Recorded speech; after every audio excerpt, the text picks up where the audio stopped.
Ladies and gentlemen, this is Jackson. My microphone stopped working, so I guess I'm doing this with mobile. I don't know how this will sound, but I don't know, bear with me, I guess. Why didn't Poland hand over Danzig to Germany? Short animated documentary by the channel History Matters. Yes, it's a History Matter video. Let's watch it.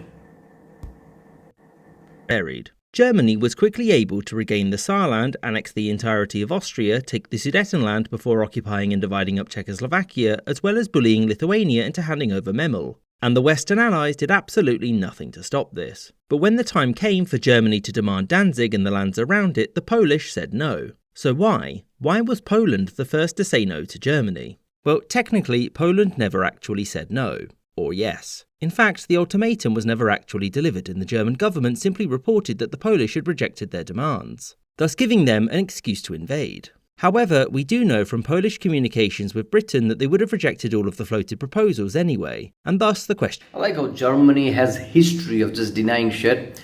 Britain warned Germany not to cross Belgium. Who said what? Like this is, yeah. I guess in World War I that happened. In World War II, Hitler said, what? Poland? What? We didn't receive anything, so we are war at Poland. Yeah, that was inevitable, I guess, because how Hitler's ideology was. Remains. So as you'll know, the late 1930s saw Germany's attempts to rewrite or ignore the Treaty of Versailles. Rearmament, secret or otherwise, and an aggressive foreign policy marked a change in the balance of power in Europe. Now, the Western Allies did a terrible job of dissuading or stopping this German power grab. They accepted and allowed the return of the Saarland. Their protests against the annexation of Austria were completely toothless, and in the case of Czechoslovakia... Seriously, that's insane. Like, still to this day, I get baffled.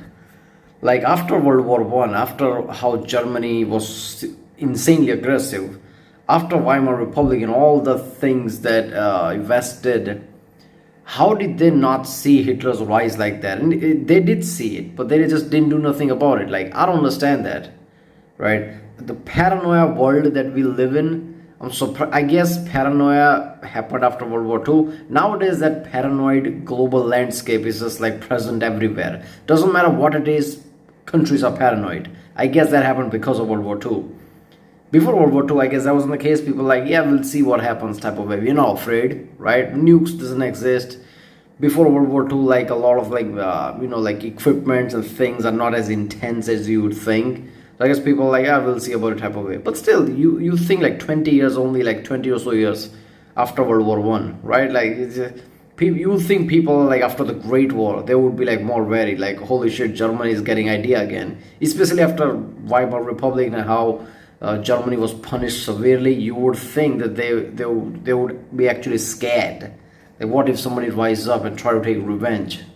Their fear of another major war meant that they actively helped Germany in taking the Sudetenland. As for Lithuania, Britain and France simply didn't acknowledge anything having happened at all. Now, to begin, Poland never actually owned Danzig. It was technically a separate entity, one that lived in a sort of legal limbo where it was kind of free, kind of beholden to Polish economic policy, and kind of a League of Nations protectorate. It had its own government and police force, its people were overwhelmingly German, and it very much wanted to join Germany. But Germany didn't just want Danzig, but also these lands in which a referendum would be held. The catch being that all the Germans that had left the area after World War I would be allowed to vote, which essentially all but guaranteed its return to Germany. As such, for Poland, this was far too much to concede and would importantly see it cut off from maritime trade. The Germans had promised to allow the Polish access to its ports in the north, but Germany made a lot of promises and kept very few of them. Not having access to these ports would make Poland economically reliant on Germany and thus little more than a puppet. Germany didn't keep their promise with its own people. Hitler's like, Volkswagen, it's my car. Car for the people, that's what Volkswagen means. My car will look like a Beetle and I'll give one to everyone. Give workers this like a card that they can fill in like certain amount of money every week. They can like cut the wages a bit and add to the card, and the card is full, you'll get a car. Volkswagen. He never wanted to give anybody any car. All that money was going for the war effort, right? As soon as he got enough money, he started war, tanks and all that shit. The reason that the Polish said no was that unlike Czechoslovakia, Lithuania or Austria, Poland wasn't a small nation. 2 decades prior, it had defeated the USSR and asserted its right to exist. The Polish people would never accept meekly handing over territory to a nation which, on paper, was disarmed. And the Polish government, despite being a dictatorship, knew that if it did this, it would fall to a popular uprising. because it had based its right to rule on keeping Poland safe and whole. Reason number 3 was the belief that so long as France and Britain upheld their promises, Poland could hold the Germans off. The French and Polish militaries knew that their alliance meant that Germany would have to fight a two-front war. They knew that if one fell on its own, the other would follow soon afterwards, which in the eyes of Poland made it invaluable to France. And as such, Polish leaders knew that they could rely on Paris. And this, combined with Britain's promise to defend Poland, meant that they were safe from German invasion. Until they weren't, that is, and then partition.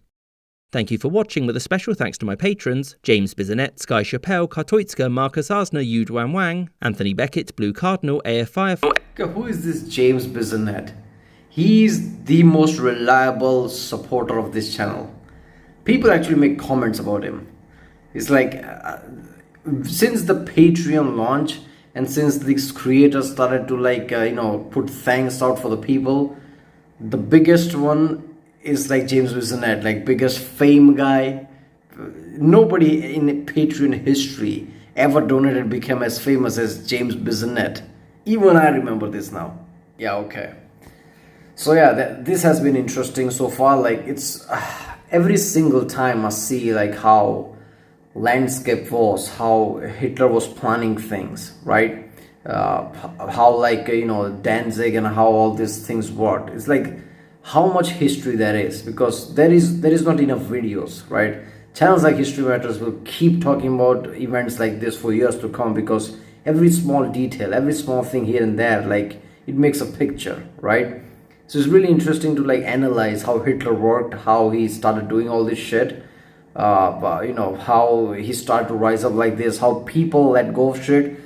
If you like see it in details, like go past just the thing that is on your face and realize why people didn't take something seriously, I guess it kind of makes sense. But then again, like, if you see details, right? If you see details, everything makes sense. So at that point, how are you supposed to think about anything? So sometimes I think like, okay, details are important, but at the end of the day, let's just say headline or like whatever is on top of it, that's important thing, right?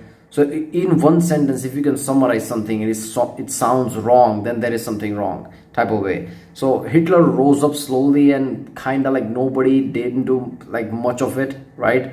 And how he was able to like rack up so much military power after Weimar Republic, which is basically broke ass country at that point, right? It was really bad, and Hitler was able to like take on literally entire planet. And like he was just taking territories and nobody did much of anything. That feels like really fucked up, right? I guess hindsight, power of hindsight, yeah, so that mistake's never gonna happen. I guess that mistake fueled a lot of Cold War decisions and paranoias that we see in Cold War, or people just assume the worst because of this. So whatever Hitler did and Germany did will have echoes going forward forever, how policies work and everything. But yeah, I hope the echo wasn't that bad. I just have my phone. I don't even have my recording equipment that I usually have right now. My mic somehow suddenly stopped working for whatever fucking reason.